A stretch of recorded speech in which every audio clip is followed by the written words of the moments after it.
Okay, we are live and we'll have people joining in, but we're going to get started almost on the clock nonetheless, because that's the idea, to be on time and precise. And well, for everyone else that is here, at least now the 1% is joining, but we'll have more joining in. I'm Hugo. I'm the host of the Leadership Point of View webinar/podcast, trying to figure out what's the right setup. But basically on a weekly or bi-weekly basis, we bring people and leaders that have unique points of view on various topics that affect the leadership topics and workplace topics of today. And with that today, we have with us Eleonora Valenti, which we know each other already for a while, since the times of Isaac, a global youth organization. And since then, we've been, in each other's spots, also living in Amsterdam, but then she moved to Malaysia. While I stayed in Amsterdam. But since then, Eleonora has led a lot of transformative HR initiatives at various companies, scale-ups, and enterprises like Amity, Mindvalley, building cultures that inspire growth and engagement. Recently, she also went on her own entrepreneurial path, a big leap and step. And I'm going to let her tell the story about that. But one of the hot topics around leadership is coaching, and the elements of coaching which lead to a lot of misunderstanding, and that's why we brought her here today. So with that, Eleonora, feel free to take the stage and share a little bit more about yourself, as well as kick off your point of view. Thank you, Hugo, for the introduction. And I immediately want to ask a question. Have you heard ever coaching perceived as something that is just for people who have troubles or they can't figure out their lives? Or maybe an objection is, why should I pay for something that I already know? I don't know where the whole bad rep is coming from, but we're here to debunk some of these myths together today. And why me? Why do you have me talking about it now? One, because I was one of these people having the same thoughts. And I was sharing a few days ago on LinkedIn, I almost didn't even started coaching because I thought, well, everybody's a coach, everybody's doing it. Is there even space for me? Does it make sense? Is it serious enough? Well, I did start my career in HR, and why in the end I decided to do coaching is because I found my own purpose. So I understood that what lights me up is guiding people to find their most aligned career. So I had a choice. Should I do it because other people think like that, or I should follow my own voice? So yeah, it's one of my principles, of course, to find my own way and not being stopped by others, but also because I saw the impact of coaching in many different areas. I saw in companies, I saw it as in my own experience doing coaching myself. So there's many reasons why I thought, okay, I should really do it, and it kind of helped me in all the career transition, from moving from recruitment to HR. Then when I became a leader in a scale-up company in Mindvalley and two other companies after that. And then it also guided me to realize it was my time to become an entrepreneur. So I have my clarity by now and my principles to follow, but it took time to build, and coaching was really one of the things that gave me the biggest impact. So here I am now living in Thailand and enjoying also the flexible life that comes with it. But what I love is the energy, the connection with incredible people that I have every day. And I'm here to bring some knowledge, but also some of this energy to you, hopefully today. And looking at the opportunities and why this industry is growing incredibly, and it's really worth looking at, both if you're a leader, if you work for a company, and for yourself, if you're looking to support and grow your goals in different areas of your life. So some of the opportunities. Coaching is now a 20 billion industry, and it doubled in the recent years. And it's projected to grow at 10-14%, which is faster than most of the industries that we know about, except for maybe cybersecurity or technology, AI, of course. But this is definitely worth looking at. And a recent study from the Harvard Business Review has said that 75% of leaders said that mentoring, having the right guide, was the number one factor that determined their success. Which means that now 70% of Fortune 500 companies use executive coaching as a standard tool. They all have leadership development. They all have coaching included. And it's not just companies and corporate, but looking at entrepreneurship, 87% of business owners said that they have a coach, they have a guide, they have a mentor, someone that is guiding their decision making to accelerate their goals. So there's a lot of opportunities. And also one of the things I want to point out is not necessarily they're all the same. Often we hear coaching, mentoring interchangeably. Coaching, first of all, is different than therapy because it's goal oriented. Well, therapy looks at the things to fix. And mentoring is similar in a way because it's about guidance. But mentoring is usually done from someone who has done exactly the same path, the same experience, and can also share some advice. Coaching is more about asking questions and leading the person to find their own answers. And obviously consulting is different because it's hiring someone or working with someone that can solve the problems for you or do the things for you. In coaching, you're the owner, you're in the driver's seat, you have a guide that is supporting you to find your answers and also to find your power, I would say, to find your confidence and to access the next level of what you can be. So let's go into what are the 3 misconceptions. We're going to explore these. Then I want to give a demonstration of how we can work coaching and why it's so powerful. And then at the end, after talking what leaders get wrong, we're also going to discuss how can you find the right guide for you. Starting from this, so coaching is only for people who are struggling or failing. I would say it's the opposite. Of course, if you're struggling, if you're stuck, coaching could be a great support, but actually it's not about thinking that things go wrong and that someone is going to help you fix. Coaching can be the most powerful when it's about setting a goal, setting a vision, and achieving that, working towards that. So it's more about elevating. It's more about upgrading the way you deal with whatever area of your life is. Could be career, work, but also could be wellness, could be health, and different other areas. The second common misconception is, oh, coaching is just about giving advice. It's not just advice. It's mostly about changing the perspective and also putting things into action. Because coaching is not just about the theory. It's so powerful because it creates change. It moves people forward. So it's definitely not just advice. And that's why even if I felt, or even if you felt like, well, everyone is a coach, then everybody can be a coach. It's just about asking questions. Whereas, yes, people can use coaching questions. People can start anytime. And in fact, there's so many new people approaching this industry, more and more, I would say. Training is definitely involved. I personally have 2 certifications, and I also know so many coaches, so many programs. And I think what I would say the real coaches are the ones who use their own life and their own experience to keep improving and keep understanding how they can evolve and how can they serve their client as a result. So not only that is training involved, there are certifications involved, but coaching is a lifestyle. And I know that the more I can transform me, the more I can serve other people to do that. So you can totally see someone who's just starting out or improvising, or if someone seriously has the skills to, in just 30 minutes, shift a complete perspective that was stuck for months or years. And for this reason, what leaders get wrong? Usually, one, they think coaching is just needed when there's something to fix. Usually, if there is something to fix, it's probably too late to start using coaching. Or then it gets very expensive because you have a lot of things to solve. Whereas, as I said before, it's about elevating. And one other things to be careful about is the decision just based on cost. For example, if I would tell you, you have 2 options, and one option is to invest €3 and you're gonna make 20. Or second option is, if you invest €10, you can make back 100. Which one would you choose?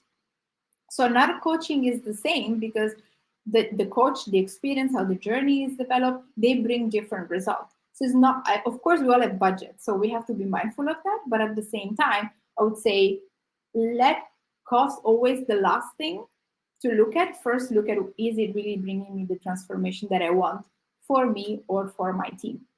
And also one very common thing is evaluate per session. Oh, this is the cost of the project, then it means that each session is gonna cost me that much.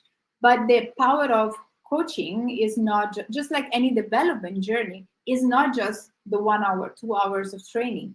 It's about the journey. And that's why you would see a lot of programs, a lot of partnerships in both corporate and personal, being as a journey, as a package, 3 months, 6 months, 12 months. So that coaching, that like experience becomes a container for your own transformation. And that's where it gets the most powerful. A fourth mistake is to think that learning is all about knowledge.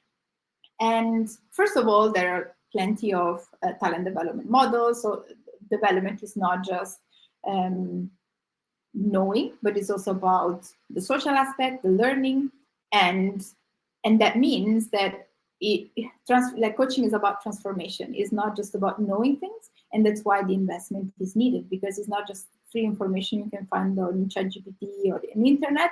It's really about transforming your point of view, just like a butterfly. If you know something and then it brings a different perspective, you become a different person.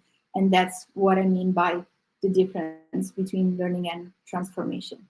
So with this, I want to share with you a very brief 2-minute experience that you can take yourself through to have a demonstration of coaching and what I mean by shifting perspective. So if you are online watching the recording, start with thinking, what is one goal I have? What do I want? What's my goal ahead? Number 2, why is this goal important? Because first, you will find motivation. And also you will check, is this goal really important? A lot of time we're clouded and we think everything is important, we want everything. But understanding why it's important, is it important enough for me, is a good reality check. Number 3, think, what is the resistance? Maybe I want to launch my business, but I feel resistance to share. Or maybe what if I fail? Whatever is there, don't just think, how can I power through it? But actually accept it for a moment and be curious. How is that resistance serving me? So for example, my fear of being judged, the fear of failing, tells me, like, it serves me because it wants to make sure I'm protected. I don't make mistake or I don't hurt. But then if I can see that, how is that serving me? I can also observe, explore the opposite. Is this the best strategy to achieve what I want?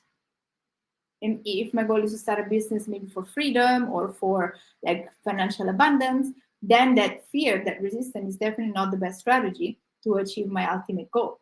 So once I can see that and I can dismantle my belief and question my blocks, then I can think, okay, what does it mean about me?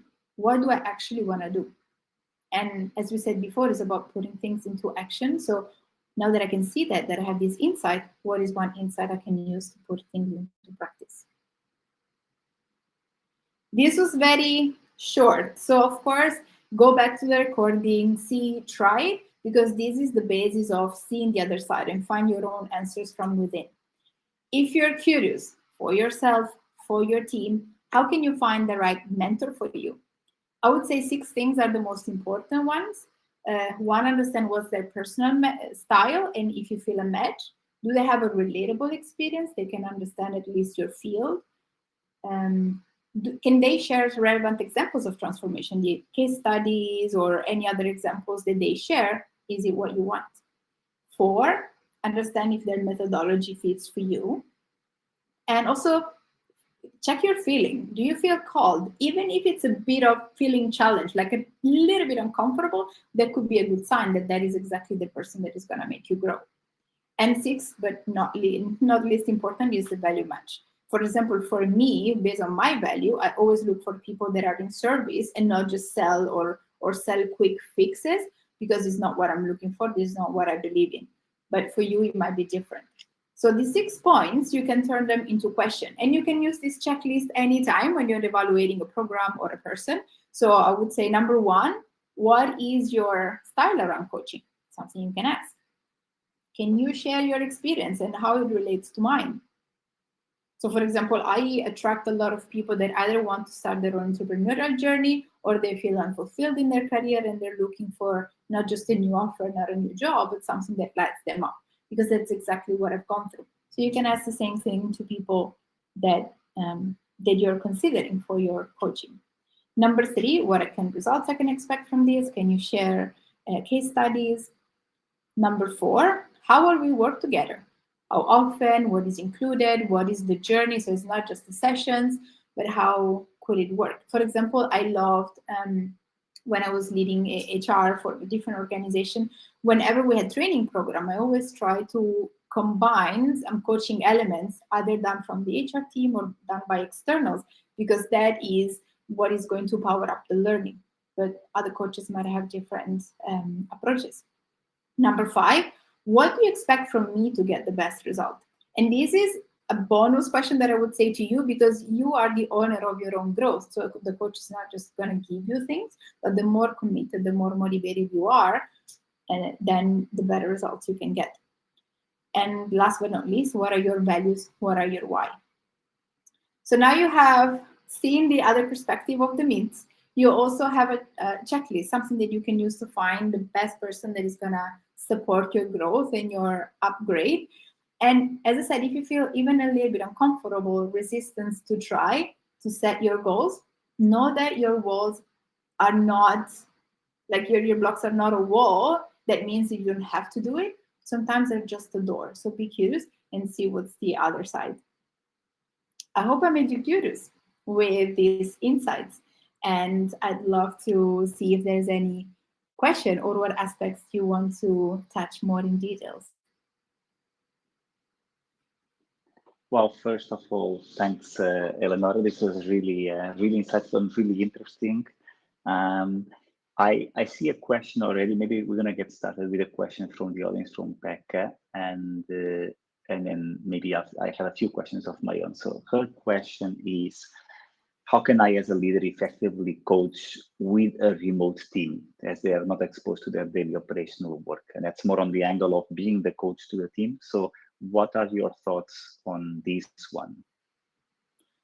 I love this question, and because it's so relevant, and most of the organizations are going through something like that right now. And that's why, like, the way I would do it, the most effective way that I've experienced is separate the operational checking, the operational tracking from coaching conversation. Because as much as maybe operations are not working perfectly and you need to coach them to improve, but still, coaching is about having enough space for people to discuss. So what I would say is, first of all, I would, depending on what you choose, how often you meet your direct reports that you're coaching remotely. Let's say you have weekly meetings or bi-weekly meeting, you can choose to do one every 2 or once a month that you have a coaching conversation. So from the things that you observe and opportunities for growth you observe, have a conversation in the coaching way. So what are you happy about? What are the challenges? And let's explore the challenges together and guide them to understand how they can solve that problem on their own. And if they don't have the means, they don't have the resources, you can suggest, how can you find other resources? Maybe they can have the initiative to speak with other people or research that information. And then, of course, sometimes it's also useful to do coaching on the spot. So when something didn't go well, you wouldn't wait like 2-3 weeks to say, hey, by the way, last month there was something that needed to be improved. So when that happens on the moment, you can also notice and have, I would say, never in a meeting say, hey, you did this wrong, you can do this better. People don't feel safe enough to have that coaching conversation. But on the side, after the meeting, after you observe something, you can ask, okay, can we have a separate chat about it? I've observed this and I want to understand, how can I support you moving forward? That is, I hope Pekka has answered, or at least give a spark to your question. Feel free to use a comment to know if there's a follow-up or if it gave you some insights. The part that you mentioned about splitting the operational versus the coaching questions and giving the space is more powerful than you might give credit to. And specifically, since Corona, and I had the chance to lead with different teams, like 100 people, 20 people, 10 people, that separation is critical, because the conversation has to be fit for purpose. And I'll even go even further and say that today, at least in my fractional work, the operational check-in, I do asynchronous. I don't even have a meeting. I just focus on thoughtful writing. So they do it on Slack or Teams, and they have a dedicated channel for that to interact. And then the coaching check-in or the personal check-in, then one is more live and either through video call or in person, if possible, because then it's more like, you need to see the bit of the signals of the body as well. But that's just an interesting observation. On my, can I add one thing? Yeah, go ahead. Because I think it's so relevant, and this is the one level more complex as a leader. But if you're managing a team, you would have some observation of that you also, not all people in your team, whether it's remotely or physically, they're not the same. Mm-hmm. So some people, like my coach says, some people need more water and some people need more fire. So I would also pay attention if people in my team, especially if they work remotely, if they need a tighter structure to be accountable, or if they just, they're so motivated, so driven, so you just need to just be there when they need some guidance or some direction. So Pekka, I hope this can also give you ideas to say, hey, maybe some people need some tighter things. So it could be, okay, Monday could be asynchronous, as you said, like, hey, Monday, let's all write what is our top one priority for the week. Then on Friday, let's recap what is the progress, or regularly during the week, what are the bottlenecks, so you are informed. And one coaching tool I love is called Success Journal. So I use it a lot with my clients, but in a way, I would use it with my team as well. So once a week, we had a moment, could be asynchronous or in person, to say, this is what I want to celebrate, this is what I've learned, and these are something that I get stuck, so I can get, can other people give me input on that? No, thanks. This is a really good addition. And on the coaching part again, what would you say that are some signals that is a good time to go find a coach? Because as you mentioned very rightfully so at the beginning, one of the myths is that you look for a coach or a therapy or a solution when you're having some challenges. But normally that's a signal that is already too late. So how can you be in checking with yourself that this is a good time to actually find a coach? Is it when it's something you go for yourself? Is it that you should always have a coach independently of your situation? So can you give us a signal of how can we know that this is the right time to bring a coach to your life? As much as I love coaching, I wouldn't go and say everybody always needs a coach. No, but it's depending on two things, main things. One is, what is my goal? What is my vision? And how happy am I with the current situation? So, for example, in my specific coaching that is more leadership, that is more like around career, usually some of the best signals are when when people feel stuck, or that they've tried different things and they're not receiving the results they were expecting. So coaching is a great way to unlock and open up new realities. And it's a quote of Einstein that says, you cannot solve a problem with the same level of consciousness that created it. So it means that if I'm stuck in a loop of thinking and I cannot find the way out, it's like I'm on an hamster wheel. So coaching can help you break that loop, so you can see things from another perspective, and then you create your own results as a consequence. So it could be that I feel like at the rock bottom, or like I feel so that I cannot solve it by myself, or I'm not going fast enough, or I've tried different things and it's not working. So that relationship, the coaching relationship or mentorship relationship, is great to expand your horizons. But I would also say it could be a scenario when things are great, you're already performing really well, and you know that you are potentially so much more. So that is a great time because working with someone that has done it, that can give you the energy, that has the network, that has that vibe, then can bring very quickly much more confidence and find the best way for you to level up your growth. Okay, that's a really good one. And yeah, I recognize that second one a lot, where you set up a new vision for yourself, a new growth path, and you don't know exactly how to bridge the gap. And sometimes the coach is a good starting point to ask the right questions. And I think you mentioned a little bit about finding the right coaching and some of the factors. But sometimes it takes a while to figure out if it's the right coach to you or not. So would you say that is a recommendation to explore different coaches at the start, or just double down on one to see if there is a fit? And if it doesn't work after 2, 3, 4 sessions, to go to the next one? Because it can be quite frustrating to go from coach to coach until you find the right one for that specific period of your life or momentum. So how would you even get started to know what kind of coach is right for you? You suggested some things, but just curious about that. That's a great question. And personally, I prefer to try things out before rather than changing later. But of course, if I really don't feel a fit, I would say there's nothing wrong with that. Just like maybe everyone is not even training program, you think, okay, I was expecting something else, and then move on.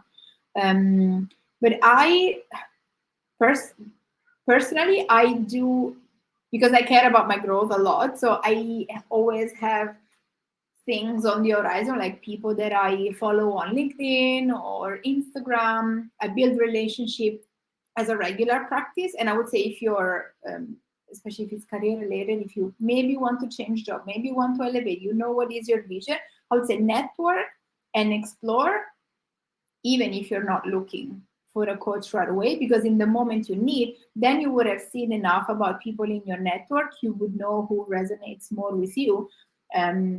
For example, I've been very active, like 10 years on LinkedIn because of my recruitment background. But then now I have so many people reaching out and saying, hey, I've seen you evolving in all these career moves, and you've done very scary, very uncomfortable or unconventional things.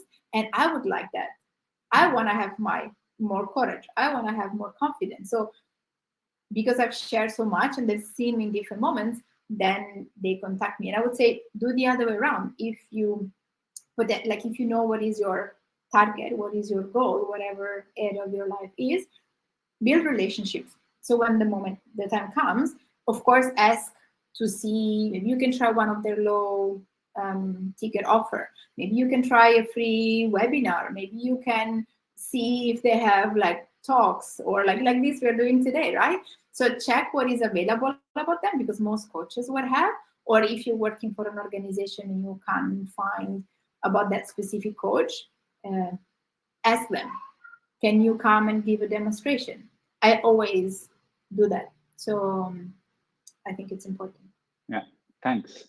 And we have people like Beck and Ricardo. If you have questions, feel free to use. If not, I have one additional question, which is more regarding how can people reach out to you? Yes, if they're interested in hearing more about your services, your career coaching, this is the moment to plug it. So how can people best reach out to you? Is through LinkedIn, through your Instagram channel? What would be the best idea? Thank you for asking. Absolutely. I said social is the best. So LinkedIn or Instagram, Eleonora Valenti for both, and you'll be able to find me. And next week, for example, I'm hosting a free experience called Clarity Lab, and it's about experiencing more like workshop, more very practical, hands-on hour. So if you feel like I want to explore or I want to have more clarity about my vision, so I know is coaching for me, not for me, or simply I just need the clarity and I will move on with my own goals. So this is one way they can experience. So I'll share the link with you. Okay, sounds very good. Well, thank you everyone, and looking forward to hearing more about you in the next future. Thank you so much. Thank you. Everyone, have a good day. Cheers.